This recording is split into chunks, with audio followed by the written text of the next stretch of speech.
విద్యకు పెద్దపీట వేసి విద్యనే ఆయుధంగా మలిచి ముఖ్యంగా మహిళలకు అదేవిధంగా అణగారిన వర్గాలందరికీ, ఎందుకంటే education is the greatest leveller అనే ఉద్దేశంతో 1022 గురుకుల పాఠశాలలు పెట్టి బడుగు బలహీన వర్గాల అభివృద్ధికి, భవిష్యత్ తరాలకు ఒక ప్రపంచంతో పోటీపడే పౌరులుగా తయారు చేసే శక్తిని సంతరించుకునే విధంగా మహాత్మా జ్యోతిబా ఫూలే గారికి నివాళులు అర్పిస్తూ పెద్ద ఎత్తున గురుకుల పాఠశాలలు ఏర్పాటు చేసింది కేసీఆర్ గారి నాయకత్వం. అట్లాగే అదే మహానుభావుడి పేరుతో విద్యార్థులు ఒకవేళ విదేశాల్లో చదువుకుంటామంటే కూడా 20 లక్షల రూపాయల దాకా స్కాలర్షిప్లు వారికి ఇవ్వడమే కాకుండా వారిని దాదాపు 7,000 మంది విద్యార్థులు, సుమారుగా 7,000 మంది విద్యార్థులకి ఇవాళ ప్రపంచ స్థాయి విద్యను అందించింది కూడా కేసీఆర్ గారి ప్రభుత్వం. మరి అట్లాంటి మహనీయుడి జయంతి సందర్భంగా ఈరోజు వారికి ఘనంగా మేమందరం కూడా ఇప్పుడే నివాళులు అర్పించి మీ ముందుకు మరొక ముఖ్యమైన విషయాన్ని చెప్పడానికి రావడం జరిగింది. నేను ఒక 3 రోజుల కిందట మిత్రులకు చెప్పడం జరిగింది, ఈ కాంగ్రెస్ ప్రభుత్వం వచ్చిన తర్వాత గత 15-16 నెలల్లో వీళ్ళు ఒకటే సింపుల్ మంత్రం పెట్టుకున్నారు, 3D Mantra: deception, destruction and distraction. Deception అంటే మోసం, డిస్ట్రక్షన్ అంటే విధ్వంసం, డిస్ట్రాక్షన్ అంటే దృష్టి మళ్లించడం.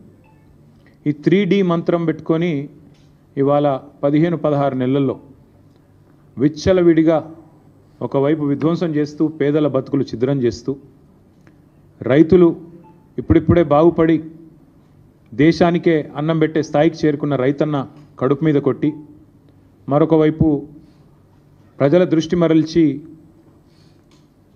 ఒక భయంకరమైన ఆర్థిక దోపిడీకి రేవంత్ రెడ్డి ప్రభుత్వం పాల్పడుతూ ఉంది. చాలా రకాలుగా పాల్పడుతున్నారు. గతంలో కూడా మేము కొన్ని బయట పెట్టాం. ఈరోజు మరొక కుంభకోణాన్ని మీ దృష్టికి తీసుకొని రావాలి, మీ ద్వారా ప్రజల దృష్టికి కూడా తీసుకొని రావాలి. దేశం మొత్తం నివ్వెరపోయి చూసిన ఘటన మన హైదరాబాద్ సెంట్రల్ యూనివర్సిటీలో జరిగిన పర్యావరణ విధ్వంసం, పర్యావరణ హననం. కానీ అక్కడ జరిగింది కేవలం పర్యావరణ విధ్వంసం, పర్యావరణ హననం మాత్రమే కాదు, మూగజీవుల ప్రాణాలు తీయడమే కాదు. రేవంత్ రెడ్డి గారి ప్రభుత్వం చాలా సక్సెస్ఫుల్గా ఒక అతిపెద్ద ఫైనాన్షియల్ ఫ్రాడ్ అనే దానికి కూడా మొన్న ఈ సెంట్రల్ యూనివర్సిటీ పక్కన ఉన్న అటవీ భూములు ఏవైతే ఉన్నాయో వాటిల్లో వారు చేయడం జరిగింది. ఇది ఒక నేరపూరిత కుట్ర, క్రిమినల్ కాన్స్పిరసీ, విశ్వాసఘాతకం తెలంగాణ ప్రజల పట్ల. మరి అదేవిధంగా సింపుల్గా చెప్పాలి అంటే ఈ 400 ఎకరాలు ఏదైతే ఆనాడు 2004వ సంవత్సరంలో IMG భారత అనే సంస్థకి అప్పటి ప్రభుత్వం కట్టబెట్టిందో, తర్వాత వచ్చిన కాంగ్రెస్ ప్రభుత్వం ఆనాడు ఒక ఆర్డినెన్స్ ద్వారా రద్దు చేసిందో, తిరిగి దాన్ని సవాల్ చేస్తూ ఆ ప్రైవేటు వ్యక్తి ఈ భూమి విషయంలో నాకు అన్ని హక్కులు ఉన్నాయని కోర్టుకు పోతే సుదీర్ఘకాలం, దాదాపు 19-20 ఏళ్ళు సక్సెసివ్ గవర్నమెంట్స్ ఆఫ్ ఫాట్. ఆనాడు 2014 వరకున్న ప్రభుత్వం కొట్లాడింది, తర్వాత 2014 నుంచి 2023 డిసెంబర్ దాకా ఉన్న మా ప్రభుత్వం కూడా కొట్లాడి చివరికి మార్చ్ 2024లో తీర్పు వచ్చింది. ఇది మరి ప్రైవేట్ వ్యక్తికి సంబంధం లేదు, ప్రభుత్వానికి మరి ఏదైతే గతంలో ఇచ్చిన ఆర్డినెన్స్ ఇచ్చారో దాన్ని సమర్థిస్తూ తీర్పు వచ్చింది. ఇవాళ వాస్తవం ఏంటి అంటే అక్కడ సహజంగానే ప్రజలు కానీ, సహజంగానే పర్యావరణవేత్తలు కానీ అక్కడ జరుగుతున్న పర్యావరణ హననం పట్ల, పర్యావరణం మీద జరుగుతున్న దాడి పట్ల విస్మయంతో, ఒక బాధతో, ఆవేదనతో అక్కడ చనిపోయిన 3 జింకల గురించి కానీ, అదేవిధంగా అక్కడ చెట్లు కొట్టేయడం గురించి కానీ, దొంగల్లాగొచ్చి అర్ధరాత్రి అపరాత్రి అని కాకుండా 100 ఎకరాల్లో వారు ఏదైతే దాడి చేసినారో ప్రభుత్వమే మరి రక్షించాల్సిన వాళ్ళే భక్షిస్తుంటే సహజంగానే ఆవేదనతో అటు HCU విద్యార్థులు కానీ, దేశవ్యాప్తంగా పర్యావరణవేత్తలు కానీ ఉద్యమం చేసినారు. కానీ దీని వెనకాల అసలు రేవంత్ రెడ్డి గారు ఇంత హడావుడి, ఇంత హంగామా ఎందుకు చేస్తున్నారు అని మేము ఆరాధిస్తే దీని వెనకాల దాదాపు 10,000 కోట్లను దోచే ఒక భారీ స్కామ్కు వారు తెరదీసినట్టుగా మాకు సమాచారం అందింది. జరిగింది ఏమంటే నిన్న హరీష్ రావు గారు మీకు చాలా వివరంగా ప్రెస్ మీట్లో కొన్ని విషయాలు చెప్పారు. ఎట్లా ఈ ప్రభుత్వం సుప్రీంకోర్టు గైడ్లైన్స్ని తుంగలో దొక్కుతోంది, సుప్రీంకోర్టు తీర్పులను బేఖాతరు చేస్తోంది, ఎట్లా వాల్టా చట్టాన్ని ఉల్లంఘించింది, ఎట్లా ఫారెస్ట్ యాక్ట్ని కూడా ఫారెస్ట్ కన్జర్వేషన్ యాక్ట్ని కూడా ఎట్లా ఉల్లంఘించింది, ఈ అన్ని విషయాలు కూడా నిన్న వారు చాలా వివరంగా చెప్పారు. నేను వాటి జోలికి పోను. కానీ నేను చెప్పేది ఒక సరికొత్త ఆర్థిక నేరానికి ఏదైతే రేవంత్ రెడ్డి ప్రభుత్వం తెరలేపిందో, ఒక గోల్మాల్ ఏదైతే చేస్తూ ఉందో దాని విషయాల్లో నేను మీకు కొన్ని విషయాలు చెప్పాలనుకుంటా ఉన్నా. ఎక్కడ స్టార్ట్ అయింది అసలు ఈ కుంభకోణం అంతా కూడా? అసలు ఇందాక నేను చెప్పినట్టు ఈ భూమి ఏదైతే ఉన్నదో ఈ 400 ఎకరాల అడవి భూమి అనే మాట నేను చాలా స్పష్టంగా అటవీ భూమి అనే మాట పూర్తిగా ఉన్న అవగాహనతో మాట్లాడుతున్నా. అది కూడా చాలా స్పష్టంగా సుప్రీంకోర్టు తీర్పుల ఆధారంగా మాట్లాడుతూ ఉన్నాను. ఎందుకంటే నిన్న హరీష్ రావు గారు మీకు చెప్పారు, మీరు చూశారు. సుప్రీంకోర్టు 1996లోనే, అంటే దాదాపు 30 ఏళ్ల కిందటనే స్పష్టమైన తీర్పు ఇచ్చింది. అడవి అని ప్రత్యేకంగా రిజర్వ్ ఫారెస్ట్ అని డిక్లేర్ చేయకపోయినా అడవులకు ఉండాల్సిన లక్షణాలు ఉంటే 0.4 క్యానపీ ఉంటే ఖచ్చితంగా అది ప్రైవేట్ ల్యాండ్ అయినా ఓనర్షిప్ ఎవరిదైనా ఖచ్చితంగా దాని అటవీ భూమిగానే గుర్తించాలి అని సుప్రీంకోర్టు తీర్పు ఇవ్వడమే కాకుండా సుప్రీంకోర్టు రాష్ట్ర ప్రభుత్వాలకు ఆదేశం కూడా ఇచ్చింది. ఏమని? మీ దగ్గర సుప్రీంకోర్టు తీర్పుకు అనుకూలంగా ఓనర్షిప్ ఎవరిదున్నా అట్లాంటి భూములు ఎక్కడెక్కడ ఉన్నాయి లెక్క తీయండి, దాన్ని రిజర్వ్ ఫారెస్ట్గా ఆల్రెడీ డిక్లేర్ చేసి ఉన్నా చేయకపోయినా ఆ లిస్టు మాకు పంపించండి అంటే ఇక్కడ కూడా మన తెలంగాణ ప్రభుత్వం కూడా రేవంత్ రెడ్డి ప్రభుత్వం కూడా సుప్రీంకోర్టు ఆదేశాలకు అనుగుణంగా ఒక కమిటీని కూడా ఏర్పాటు చేసింది ఆ స్థలాలను గుర్తించడానికి. అందుకే 0.4 క్యానపీ ఉన్న ఈ భూమి ఖచ్చితంగా అటవీ భూమి. మీరు చూస్తారు సుప్రీంకోర్టు ఆల్రెడీ దాన్ని అటవీ భూమిగానే చెప్పింది. మన జస్టిస్ గవాయ్ గారు కూడా చెప్పారు. ఫారెస్ట్ కన్జర్వేషన్ యాక్ట్ 1980 ప్రకారం రేవంత్ రెడ్డి గారు చేసిన అతిపెద్ద ఫైనాన్షియల్ ఫ్రాడ్ ఏంటి అంటే ఒక అటవీ భూమిని ఇవాళ తాకట్టు పెట్టడం లేదా అమ్మడం, ఆ అధికారం గవర్నమెంట్ కూడా లేదు. మీకు తెలుసు పోడు పట్టాలు మేము ఇచ్చాం గతంలో. పోడు పట్టాలు కూడా మీకు తెలుసు ROFR కింద పోడు పట్టాలు కూడా they won't give you complete rights on the land. మీరు దాన్ని అక్కడ సాగు చేసుకున్న దానికి అవకాశం ఉంటుంది, పొజిషన్కి అవకాశం ఉంటుంది తప్ప ఓనర్షిప్ ఉండదు, దాన్ని అమ్మేదానికి అవకాశం ఉండదు పోడు పట్టా విషయంలో కూడా. అట్లాగే ఈ అటవీ భూమి ఏదైతే ఉందో, అడవి లక్షణాలు కలిగి ఉన్న భూమి ఏదైతే ఉందో 1980 ఫారెస్ట్ కన్జర్వేషన్ యాక్ట్ ప్రకారం ఇది మొత్తం రేవంత్ రెడ్డి గారికి తెలుసు. ఆయనకు తెలియదని కాదు, ఆయనకు తెలియకుండా జరిగింది అనడానికి కూడా లేదు. ఇక్కడ ఇంపార్టెంట్ ఇష్యూస్ 2-3 నేను మీకు స్పష్టంగా చెప్తాను. ఒకటి, ఎలాంటి ఎన్వైరన్మెంటల్ ఇంపాక్ట్ అసెస్మెంట్ జరగలేదు అని చెప్పి మరి అటవీ శాఖ అనుమతి లేదు, ఎన్వైరన్మెంటల్ ఇంపాక్ట్ అసెస్మెంట్ లేదు, ఇంకా ట్రాన్స్ఫర్ కూడా టైటిల్ది పూర్తిగా కాలేదు. అయినప్పటికీ ఫైనాన్షియల్ ఇన్స్టిట్యూషన్స్ని వెంటనే ఆగమేఘాల మీద ప్రభావితం చేసి ప్రభుత్వ అధికారులు మరి మిస్లీడ్ చేసినారా, ముఖ్యమంత్రి వాళ్ళని డైరెక్ట్ చేసినారా తెలియదు, మరి ఒక భారీ ఆర్థిక నేరానికి పాల్పడ్డారు. ఎట్లా చేసినారు ఇది? ముఖ్యమంత్రి గారికి ఒక బీజేపీ ఎంపీ పూర్తి స్థాయిలో వెనుక ఉండి సహకరించి ఒక బ్రోకర్ కంపెనీని తీసుకొచ్చారు. ఆ కంపెనీ పేరు trust investment advisors private limited అనే పేరుకు మర్చెంట్ బ్యాంకర్, బట్ చేసేది బ్రోకరేజ్.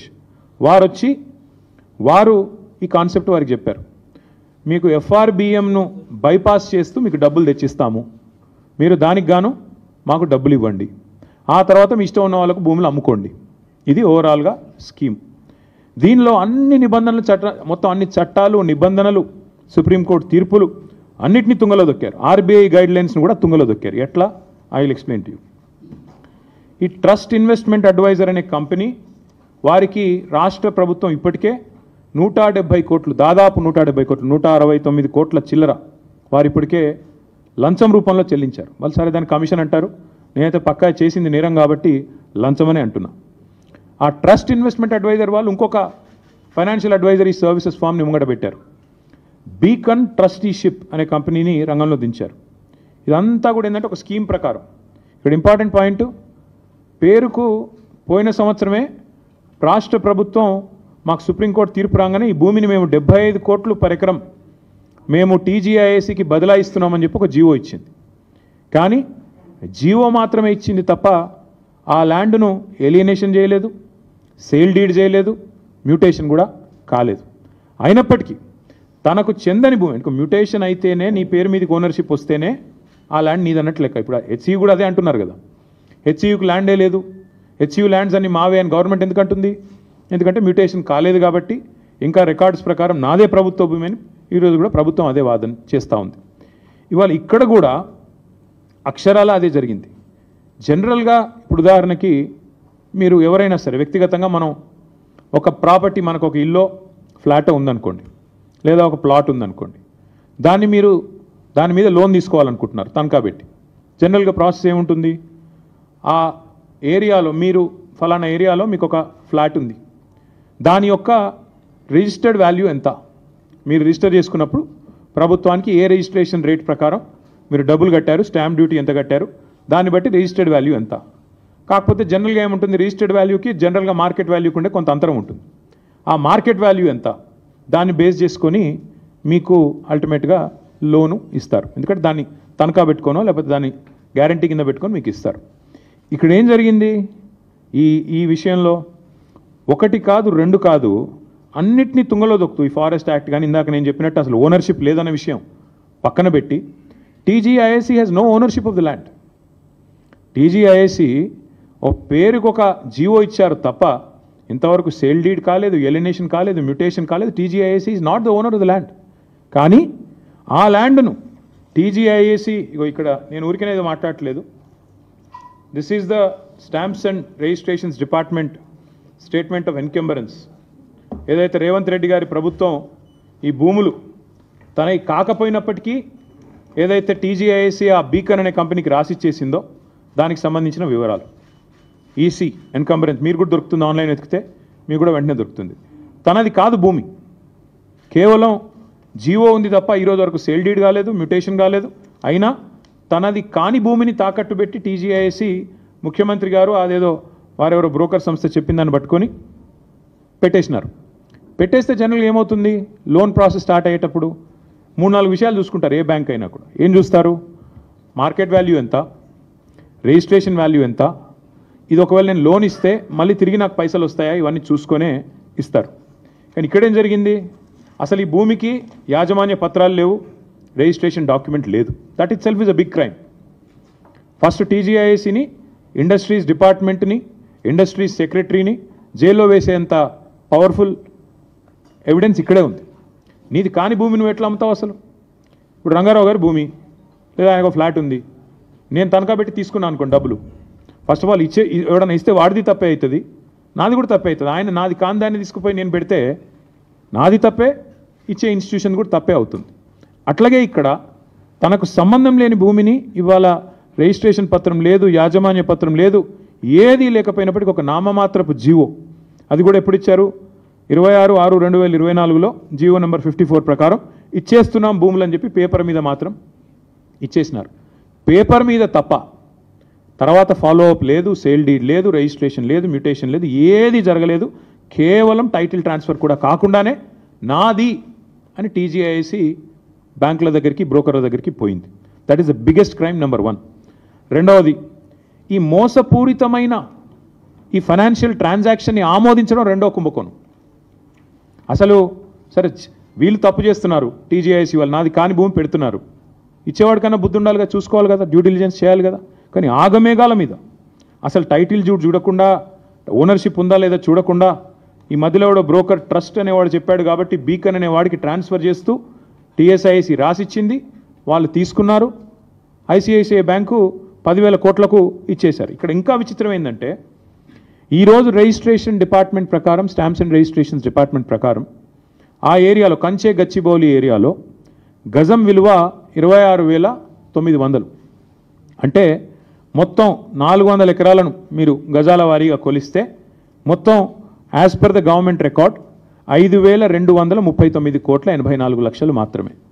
కానీ గవర్నమెంట్ ఏం చేసింది, 5,239 కోట్ల విలువైన భూమి అని ఒకవైపు స్టాంప్స్ అండ్ రిజిస్ట్రేషన్ డిపార్ట్మెంట్ చెప్తుంటే, కాదు ఇది 30,000 కోట్ల విలువైన భూమి అని చెప్పి రెవెన్యూ డిపార్ట్మెంట్ వాళ్ళు, ఏ రెవెన్యూ డిపార్ట్మెంట్ కిందనైతే స్టాంప్స్ అండ్ రిజిస్ట్రేషన్స్ పనిచేస్తుందో అదే రెవెన్యూ డిపార్ట్మెంట్ వాళ్ళు know this is valued at 75 crores per acre అని చెప్పి దానికి కోకాపేటలో నియోపోలిస్లో 100 కోట్లు వచ్చింది. అక్కడి నుంచి ఇది ఒక 5-6 కిలోమీటర్ల దూరంలో ఉంటుంది.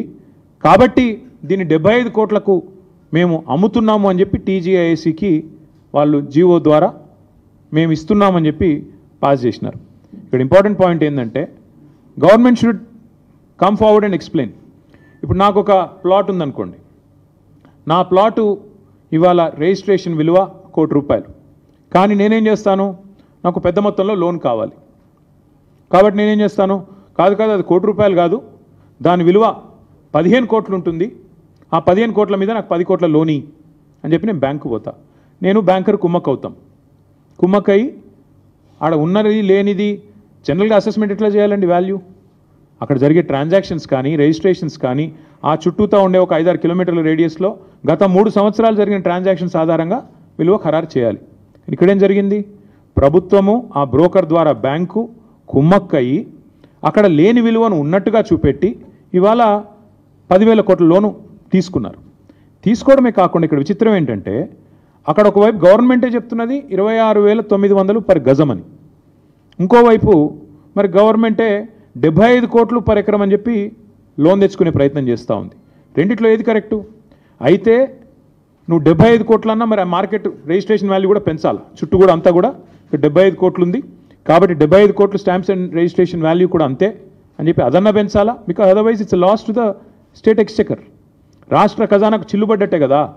75 కోట్లు అని చెప్పి నువ్వే ధర అని చెప్పి ప్రభుత్వం నేరుగా బ్యాంకుల దగ్గరికి పోయి మరొక వైపు 12-13 కోట్లకే ఎకరం అమ్ముతుంటే అది రాష్ట్ర ఖజానాకు చిల్లుబడ్డట్టే కదా.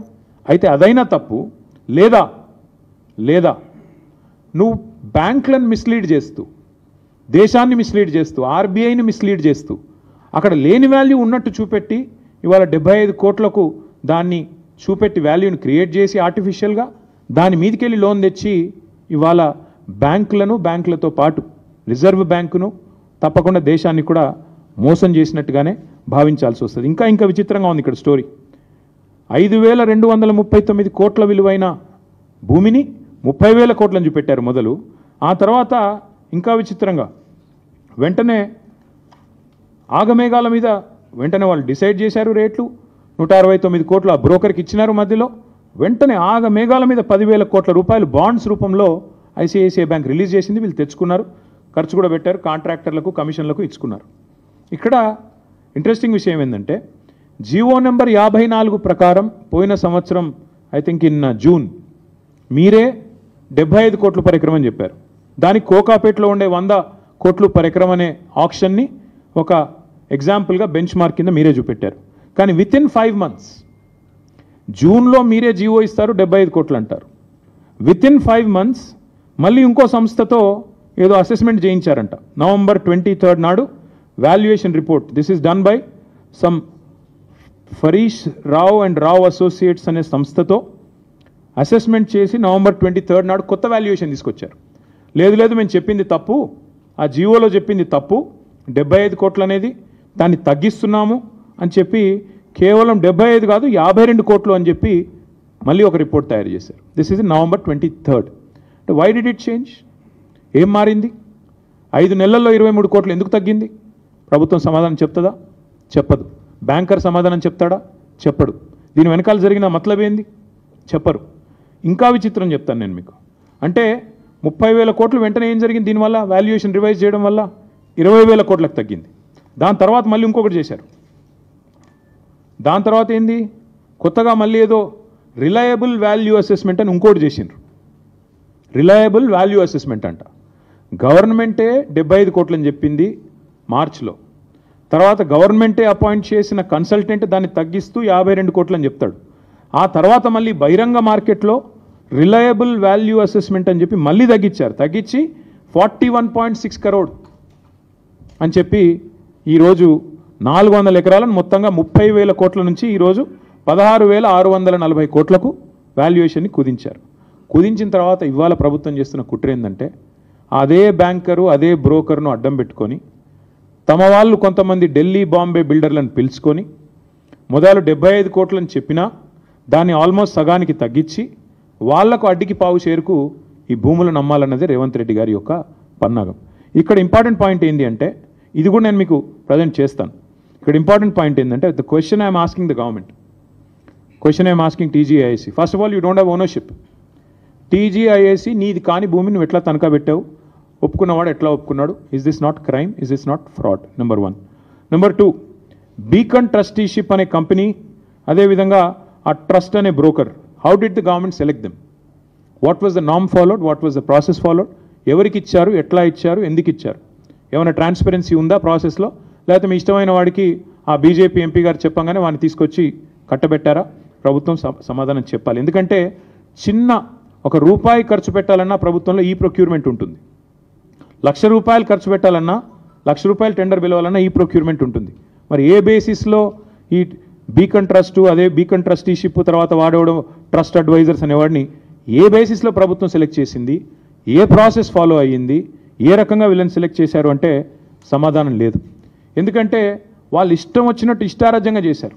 దాంతోపాటు సుప్రీంకోర్టు తీర్పు 96లోనే స్పష్టంగా ఉంది, any land, any area which has a forest like character, even though its ownership vest with government or private, can be classified as forest అని చెప్పి తీర్పు ఇవ్వడమే కాకుండా కమిటీని కూడా రాష్ట్ర ప్రభుత్వం ఏర్పాటు చేసింది ఐడెంటిఫై చేయడానికి. అట్లా ఎక్కడెక్కడ ల్యాండ్స్ ఉన్నాయి వాటికి కూడా మీకు ఇస్తాను నేను, అప్పుడు ఎప్పుడు ఏర్పాటు చేశారు కమిటీ అనేది. ఇదంతా ఎందుకు చెప్తున్నాను అంటే, ఇవాళ ఒక అటవీ భూమిని అమ్మడమే తప్పంటే, నీది కాని భూమిని అమ్మడమే ఇంకా పెద్ద తప్పంటే, ట్రాన్స్పరెన్సీ ఫాలో కాకుండా మొదలు 30,000 కోట్లని, ఆ తర్వాత 20,000 కోట్లని, చివరికి 16,000 కోట్లని, అసలు రిజిస్ట్రేషన్ వాల్యూ 5,200 కోట్లున్న భూమిని ఎంతమందిని పిచ్చోళ్ళని చేసి రేవంత్ రెడ్డి గారు ఈ ఆర్థిక ఫ్రాడ్కు పాల్పడుతున్నారు? అల్టిమేట్గా దీని వెనకాల మతలబేంది? మీరు దయచేసి నేను మిమ్మల్ని అడిగేది, నేనేదో ఇది కేవలం ఆరోపణ చేయడం లేదు, నేను వదిలిపెట్టను కూడా ఈ అంశాన్ని. దీన్ని మేము ఇవాళ I'm writing to the governor of reserve bank of India, I'm also writing to the serious fraud investigation office, ministry of corporate affairs, government of India. I'm also writing to the SEBI ఎందుకు రాస్తున్నాను అంటే, ఆ Beacon అనేవాడు, Beacon trusteeship అనేవాడు, he is already a member of the stock exchange. అట్లాగే we are writing to the central vigilance commission and we are also writing to the central bureau of investigation. ఈ 5 ఏజెన్సీలకి ఇవాళ మా పార్టీ తరఫున ఇప్పుడు నేను మీకు చెప్పిన విషయాలు, వాటితో పాటు మిగతా వివరాలు, అనెక్జర్స్తో సహా, మొత్తం అన్ని ఆధారాలతో సహా మేము ఈ 5 ఏజెన్సీస్కి, నేను మళ్ళీ చెప్తాను, రిజర్వ్ బ్యాంక్ ఆఫ్ ఇండియాకి, ఎందుకంటే ICICI bank is ultimately answerable to reserve bank of India, serious fraud investigation office, this is called SFIO, వారికి మినిస్ట్రీ ఆఫ్ కార్పొరేట్ అఫైర్స్ కింద వస్తుంది, వారికి, వారితో పాటు సెబీకి, సివిసికి, సిబిఐకి, 5గురికి కూడా ఇవాళ మా పార్టీ తరఫున నేను వ్యక్తిగతంగా అన్ని ఆధారాలతో లెటర్ రాస్తా ఉన్నాను.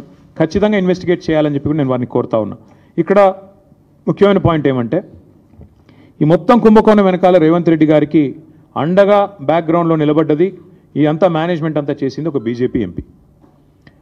ఆ బీజేపీ ఎంపీ గారికి ఈయన కూడా కొంత అనుచితమైన లబ్ధి చేకూరుస్తున్నారు రాష్ట్ర ప్రభుత్వం ద్వారా. ఎందుకంటే ఇక క్విడ్ ప్రోకో కదా, నేను ఇది చేస్తాను, నాకు అది చేయాలి, అది జరుగుతూ ఉంది ఇప్పుడు. ఇప్పటికిప్పుడు నేను దొంగ చేతికి తాళాలు ఇవ్వను, ఆ ఎంపీ గారి పేరు కూడా నేను బయట పెడతాను, నెక్స్ట్ ఎపిసోడ్లో బయట పెడతాను. ఎందుకంటే దీని వెనకాల ఉన్నది మొత్తం, దీని వెనకాల నడుపుతున్నది ఆ బ్రోకర్ను తెచ్చింది, ఆ బ్రోకర్ను రాష్ట్ర ప్రభుత్వానికి అటాచ్ చేసింది, ఆ బ్రోకర్ని అల్టిమేట్గా ఈ రకంగా ఆర్బీఐ, ఐసిఐసిఐ బ్యాంకు నిబంధనలు పాటించకుండా ఆగమేఘాల మీద 10,000 కోట్ల రూపాయలు అన్నిటిని వయలేట్ చేస్తూ తెచ్చింది కూడా ఆ ఎంపీ గారి సారథ్యంలోని ఆ బ్రోకర్. ఎందుకంటే అంత స్ట్రాంగ్ బ్యాకింగ్ ఉంటేనే యూనియన్ గవర్నమెంట్ది ఇంత వేగంగా డబ్బులు వస్తాయి. లేకపోతే ₹10 పుట్టాలన్న సామాన్యుడికి దేశంలో ₹10 బ్యాంకు నుంచి రావాలంటే 10 క్వశ్చన్లు కాదు 100 క్వశ్చన్లు అడుగుతారు. ఒక లోను శాంక్షన్ కావాలంటే, హోమ్ లోను మీ అందరికీ తెలుసు, అందరికీ ఉండే ఉంటాయి ఇక్కడ లోన్లు, హోమ్ లోన్ శాంక్షన్ కావాలంటే ఎన్ని పేపర్లు దస్తఖత్ పెట్టాలి? అట్లాంటిది 10,000 కోట్లు నీది కాని భూమికి కూడా ఇచ్చినవాడు నేరస్తురా కాదా? ఇంకొక మాట, ఇక్కడ బీకన్ ట్రస్టీషిప్ కానీ టీజీఐసి కానీ, they violated so many things. I'll even once again present it to you. First of all కాని ల్యాండ్ని పెట్టారు, తనఖా పెట్టారు, వాళ్ళ సంబంధం లేని ల్యాండ్ని మార్ట్గేజ్ చేసినారు, అప్పు తీసుకున్నారు. అట్లాగే knowing fully well this land is litigated, తెలుసు వాళ్ళకి ల్యాండ్ లిటిగేషన్లో ఉందని తెలుసు, లిటిగెంట్ ల్యాండ్ అని తెలుసు, హెచ్సియు ఆల్రెడీ క్లెయిమ్ చేస్తుందని తెలుసు. ఇన్ని తెలిసి కూడా కేవలం పైన అసలు ఒక్క ఐసిఐసిఐ ఎవడైతే 10,000 కోట్లు ఇచ్చాడు, have they come for field inspection? అసలు భూమి ఉందా లేదా అని వచ్చారా? మీకు ఫ్లాట్ ఉంటే దాని మీద మీరు ₹1,00,00,000 అప్పు అడిగితే వచ్చి బ్యాంక్ వాడు చూసుకొని పోతాడా లేదా? అసలు ఐసిఐసిఐ బ్యాంక్ వాడు ఎవడన్నా వచ్చాడా ఈ భూమి మీదకి? ఈ భూమి కాడికి వచ్చిండా? ఈ భూమి నిజంగా టీజీఐఎస్ ఇదా కాదా అని చెక్ చేసిండా? ఏదీ జరగలేదు. కేవలం పేపర్లు, ఫోన్ కాల్లు, ఈమెయిల్లు, బ్రోకర్లు, కమిషన్లు, దందాలు, వాటి ఆధారంగా 10,000 కోట్లు ఇవాళ రాష్ట్ర ప్రభుత్వానికి ట్రాన్స్ఫర్ అయినాయి. ఈ 10,000 కోట్లు రేవంత్ రెడ్డి వాళ్ళ అబ్బనో కట్టడు. అల్టిమేట్గా ప్రభుత్వం కట్టాలి, ప్రజల పైసలు మళ్ళీ రేపు కట్టాల్సింది. రేపు వచ్చే ప్రభుత్వం మళ్ళీ మాదే. అవసరమైతే మరి మేము కూడా దీన్ని చూడాలి ఏం చేయాలో. అల్టిమేట్గా నేను అనేది ఏమంటే, ఈ అక్రమ లావాదేవీకి సంబంధించిన ఈ రుణం ఏదైతే వాళ్ళు ఉన్నారో బాండ్స్ రూపంలో తీసుకున్నారో, ఇది ప్రభుత్వం చేసిన అతిపెద్ద నేరం. 2 ప్రైవేట్ సంస్థలు కుమ్మక్కై సేకరించిన చేసిన ఆర్థిక దోపిడీ ఇది. దీని మీద ఒకవేళ కేంద్ర ప్రభుత్వం కనుక స్పందించకపోతే నేను నిర్దిష్టమైన ఆధారాలతో సహా, డేట్లతో సహా ఈ లెటర్ రాస్తున్నా. ఊరికినే ఏదో ఆషామాషిగా ఒక పేజ్ రాయడం లేదు, పూర్తి వివరాలతో రాస్తా ఉన్నాను. ఇప్పుడు నేను మీకు చెప్పినవి వాటికి పూర్తి స్థాయి బ్యాకింగ్తో సహా, డాక్యుమెంట్స్తో సహా రాస్తున్నా. ఒక అడవి నమ్మడమే నేరం అంటే, బ్యాంకులను మోసగించడం ఇంకో నేరం అంటే, కాని భూమిని తమది కాని భూమిని అమ్మడం ఇంకో నేరం అంటే, ప్రజల డబ్బును కూడా దోచుకున్నారు. ఇప్పుడు ఈ వచ్చిన 10,000 కోట్లు ఏం చెప్పారు? దీని ద్వారా పేపర్లో లీకులు ఇచ్చినారు, వాళ్ళ పేపర్లలో రాయించినారు, మొత్తం రైతు బంధుకు పెడతాం. పాపని అదన్నా చేసిండ్రా? ఈరోజు వరకు 5,000 కోట్లు కూడా దాటలేదు రైతు బంధు, అది కూడా చేయలేదు. మిగతా 5,000 కోట్లు ఎక్కడ పోయినాయి? మళ్ళీ మంత్రివర్గంలో ఉండే కాంట్రాక్టర్లు, వాళ్ళ అనుయాయులు, వాళ్ళ కమిషన్లు, మళ్ళా డబ్బులు దండుకోవడం, కమిషన్లు దొబ్బడం తప్ప చేసింది ఏమీ లేదు. This is such a big fraud. If this is not dealt with seriously right away, this has the ability to destroy a bank called ICICI and its credibility forever. దీని ఇన్వెస్టిగేషన్ చేయకపోతే ఆర్బీఐ కనుక ఖచ్చితంగా ICICI bank credibility ఇప్పటికే ఒకసారి దెబ్బతింది, మళ్ళీ ఒకసారి దెబ్బతింటుంది. నేను ఇంకొక మాట కూడా చెప్తా ఉన్నా.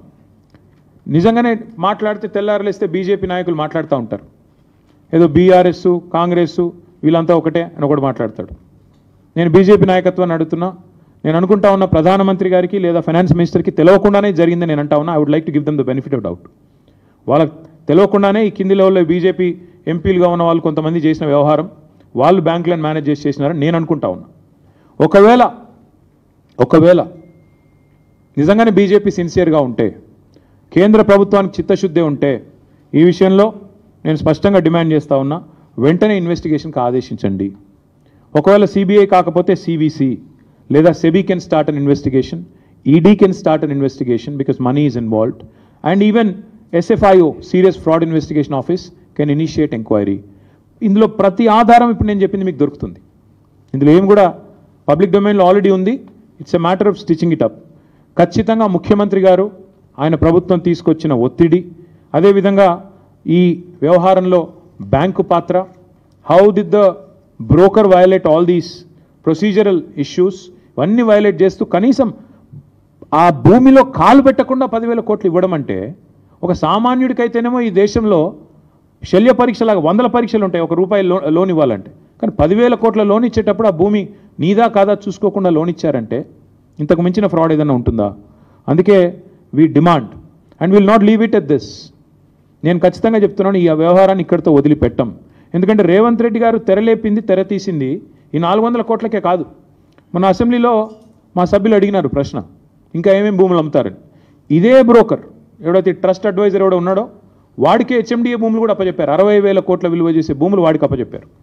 సో దీనికి ఇక్కడితో అడ్డుకట్ట వేయకపోతే ఇంకొక 60,000 కోట్ల దోపిడీకి కూడా రేవంత్ రెడ్డి గారి ప్రభుత్వం ఆల్రెడీ స్కెచ్ చేసింది, తెర తీసింది, రెడీగా ఉన్నారు. ఇది మాది కాదు, కావాలంటే అసెంబ్లీ ఆన్సర్ కూడా నేను మీకు పంపిస్తాను, మీరు చూసుకోవచ్చు. 60,000 కోట్ల విలువ చేసే హెచ్ఎండిఏ భూములను కూడా ఇదే బీకన్ ట్రస్టీషిప్, అదేవిధంగా ఆ ఫ్రాడ్ ట్రస్ట్ అడ్వైజర్ ఎవరు ఉన్నారు వాళ్ళిద్దరిని కూడా మరి అప్పచెప్పి వాళ్ళ ద్వారా దోపిడీకి పాల్పడే ఆలోచనలో రేవంత్ రెడ్డి ప్రభుత్వం ఉంది. We demand that union finance ministry ask RBI to investigate this matter. వెంటనే సీరియస్ ఫ్రాడ్ ఇన్వెస్టిగేషన్ ఏజెన్సీ దిగాలి ఇందులోకి. SEBI also should focus on this. 100% ఈ beacon trusteeship and trust investment అనే సంస్థలని వెంటనే నిషేధం విధించాలి till further enquiry. We demand that all financial transactions of these 2 agencies and these 2 institutions be suspended with immediate effect because they have committed a massive fraud. అట్లాగే ఈ చట్టవిరుద్ధమైన bonds ఏవైతే వీళ్ళు తీసుకొని 10,000 కోట్లు కుంభకోణానికి తెరదీశారో వాటిని కూడా ఆర్బీఐ వెంటనే రద్దు చేయాలని చెప్పి కూడా మేము డిమాండ్ చేస్తున్నాం. తప్పకుండా ఒకవేళ ప్రభుత్వం, కేంద్ర ప్రభుత్వం స్పందించకపోతే మేమేమనుకోవాల్సి వస్తుందంటే ముమ్మాటికి ఇద్దరు కుమ్మక్కయ్య చేస్తున్నారు అనుకోవాల్సి వస్తుంది. నిజంగా బీజేపీకి చిత్తశుద్ధి ఉంటే, కేంద్ర ప్రభుత్వానికి చిత్తశుద్ధి ఉంటే మీరు వెంటనే స్పందించండి. నిజంగానే మీకు ఈ వ్యవహారంతో సంబంధం లేకపోతే, నిజంగానే ఈ వ్యవహారంలో మీరు నిక్కచ్చిగా ఉన్నట్టయితే వచ్చి ఆందోళన చేశారు కదా, హెచ్సియు భూములు అమ్మొద్దు అది అని చెప్పి ధర్మేంద్ర ప్రధాన్ గారు ఉత్తరం రాసినారు. తర్వాత ఏబీవీపీ వాళ్ళు గొడవ చేశారు. తర్వాత ఎమ్మెల్యేలు కూడా అరెస్ట్ అయ్యారు బీజేపీ వాళ్ళు. మరి if you are serious then immediately call for an enquiry. లేకపోతే ప్రజలు ఖచ్చితంగా ఇద్దరు కలిసే చేస్తున్నారు ఇది అనుకునే ప్రమాదం ఉంది. అందుకే this letter details out everything. నేను బీజేపీ ఎంపీ గారు అంటున్నాను, పేరు చెప్పట్లేదని మీ వాళ్ళు కొంతమంది క్వశ్చన్ మార్క్ ఫేస్ పెట్టున్నారు. వారికి నేను చెప్పేది ఏమంటే, ఆ ఎంపీ గారికి రేవంత్ రెడ్డి గారు కొన్ని లాభాలు చేయబోతున్నారు. చేసిన తర్వాత క్విడ్ ప్రో కో ఏంటిని నేను ఎస్టాబ్లిష్ చేస్తూ మీ ముందుకు వస్తాను. So till such time we are demanding, and if government does not respond I'm going to a court. ఖచ్చితంగా కోర్టుకి పోతాము. మేము స్వయంగా అవసరమైతే పోయి ఫైనాన్స్ మినిస్టర్ని, ప్రైమ్ మినిస్టర్ని కూడా అవసరమైతే కలిసి రాజ్యసభలో కూడా ఈ అంశం లేవనెత్తి, లోక్సభలో కూడా లేవనెత్తి, తప్పకుండా లోక్సభలో కూడా మా ఫ్రెండ్లీ పార్టీస్ ద్వారా లేవనెత్తి తప్పకుండా ఈ అంశం ప్రభుత్వ దృష్టికి, ప్రజల దృష్టికి తీసుకుపోయే బాధ్యత మాది. ఏమంటారు? ఒక నిమిషం. Apex committee had come to determine whether or not, apex కమిటీకి మేము డీటెయిల్డ్గా, నేను హరీష్ రావు గారి నేతృత్వంలో, సబితా గారి నేతృత్వంలో, ఆర్ఎస్ ప్రవీణ్ కుమార్ గారు, ఇంకా ఇతర పెద్దలందరూ, శ్రవణ్ గారు అందరూ పోయి చాలా వివరంగా చాలాసేపు చాలా విషయాలు చెప్పారు. అందులో ఎట్లా ప్రభుత్వం ఎందుకంటే నేను వచ్చిన apex committee chairman is an IFS officer, forest service officer. వారు వచ్చింది ఎన్వైర్న్మెంట్ యాంగిల్లో. అందుకే నేను అక్కడ ఫైనాన్షియల్ ఫ్రాడ్ గురించి వారికి చెప్పలేదు. వారు వచ్చింది కేవలం సుప్రీంకోర్టు గ్రీన్ బెంచ్ చేసిన కమిటీ, అది ఎంపవర్డ్ కమిటీ. అందుకే వారికి నిన్న చెప్పింది ఏంటంటే, అక్కడ జరిగిన పర్యావరణ హననం, ఎట్లా జింకలు చంపేశారు, ఎట్లా 100 ఎకరాలు దొడ్డిదారిన దొంగదారిన తమది కాని భూమిలో చొరబడి దొంగల్లాగా ప్రభుత్వం చేసింది, ఇదంతా కూడా చెప్పాము. చాలా detailed note. In fact it was appreciated. This morning I got a message from a lawyer, senior lawyer, saying అద్భుతంగా ఒక లాయర్ రాసినారు మీ రిప్రజెంటేషన్ కూడా అని. So that's how competent representation it was to the committee. అది నిన్న చేశాము. ఈరోజు నేను బయట పెడుతుంది ఆర్బీఐ కానీ ఇంకో సీరియస్ ఫ్రాడ్ ఇన్వెస్టిగేషన్ ఏజెన్సీ కానీ వాళ్ళు వెంటనే ఇన్వాల్వ్ అయ్యే విధంగా పూర్తి డీటెయిల్స్తో ఈ లెటర్ నేను వారికి పంపుతాను.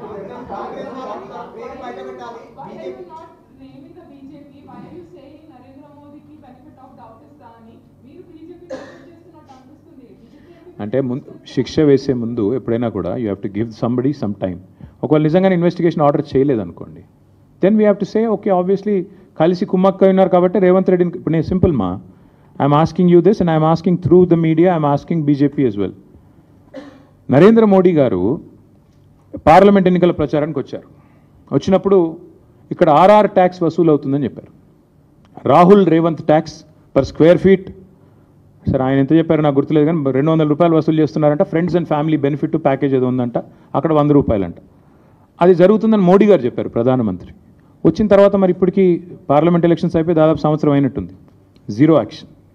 అమృత్ స్కామ్లో రేవంత్ రెడ్డి గారి బావమరిదికి డైరెక్ట్గా 1137 కోట్లు, Amrit is central government scheme, డబ్బులు దారి మళ్లించారు, తప్పుడు పని చేశారని చెప్పి నేను ఆధారాలతో సహా యూనియన్ అర్బన్ డెవలప్మెంట్ మినిస్ట్రీకి నేను పోయి కంప్లైంట్ చేశాను, మనోహర్ లాల్ ఖట్టర్ గారికి, జీరో యాక్షన్.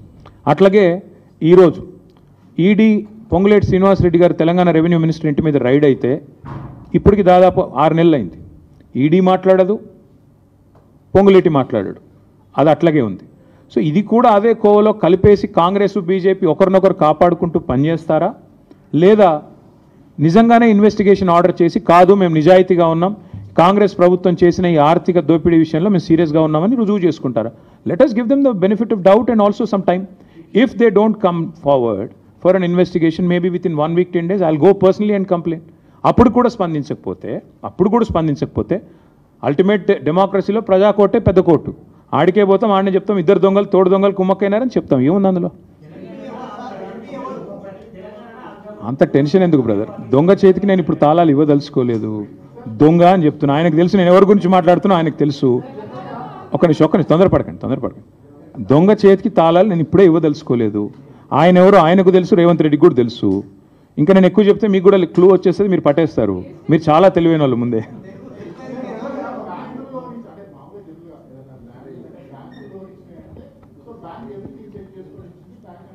అదే రమణ, ఈ దేశం ఎట్లుందంటే రమణ గారు ఒక నిమిషం, ఈ దేశం ఎట్లుందంటే ఒక్క నిమిషం రమణ ఒకవేళ లోన్ అడిగితేనేమో 100 డాక్యుమెంట్లు చెక్ చేస్తారు. అదే ఒక పెద్దవాడు ఆర్థిక సంపన్నుడు లేదా బాగా కనెక్టెడ్ ఉన్నవాడు అడిగితేనో నిమిషాల మీద నీకు అసలు ల్యాండ్ ఉందా లేదా కూడా చూడకుండా ఇస్తారు. ఇవాళ జరిగింది ఇక్కడ అదే. That is exactly my point. ఎందుకంటే ఐసిఐసిఐ లాంటి బ్యాంకు ఒక అతిపెద్ద బ్యాంకు, ఇండియాలో ప్రైవేట్ బ్యాంక్స్లో ఒక అతిపెద్ద బ్యాంకు. అలాంటి బ్యాంకు 400 ఎకరాలు నీకు ఇస్తున్నాను అంటే అసలు ఓనర్షిప్ అసెటైన్ చేసుకోకుండా, ఫీల్డ్లో అసలు నీకు ఉందా లేదా నీ చేతుల్లో భూమి అని చెప్పుకోకుండా వచ్చి ఇచ్చేస్తారా 10,000 కోట్లు? ఎందుకు జరిగింది ఇది? మధ్యలో ఉండే బ్రోకర్కి ఇచ్చిన 170 కోట్ల లంచం, రేవంత్ రెడ్డి ఆ బీజేపీ ఎంపీ కలిపి ఆడిన నాటకం, పైనుండే కొంతమంది అధికారుల సహకారంతో ఆర్బీఐతో ఉండే ఒక అంతర్గతమైన దాంతో చేశారు ఇదంతా. అందుకే నేను అంటున్నా సీరియస్ ఫ్రాడ్ అని ఎందుకంటున్నా, ఎస్ఎఫ్ఐఓ ఇన్వాల్వ్ కావాలని ఎందుకంటున్నా. 10,000 కోట్ల ధనం ఇవాళ ఐసిఐసిఐ ఇవ్వడము తప్పు, అది కూడా నాది కాని భూమిని నేను తనఖా పెట్టడమే తప్పు కదా. కాబట్టే ఇవాళ we are asking for an enquiry. చేస్తారా లేదా సస్తారా వాళ్ళ ఇష్టం. అది I think that is something we have to wait and see. Divakar గారు ఒక నిమిషం. దివాకర్ గారు,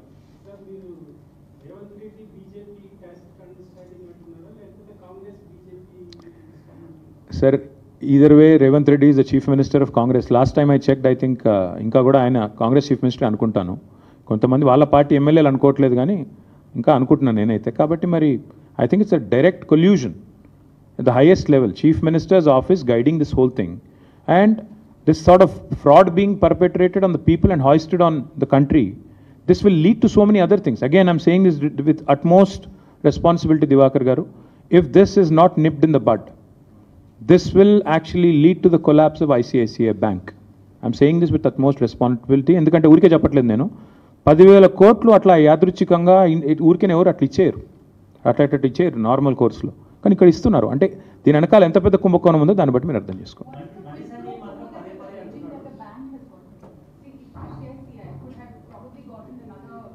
We'll find out through the investigation. Why rush?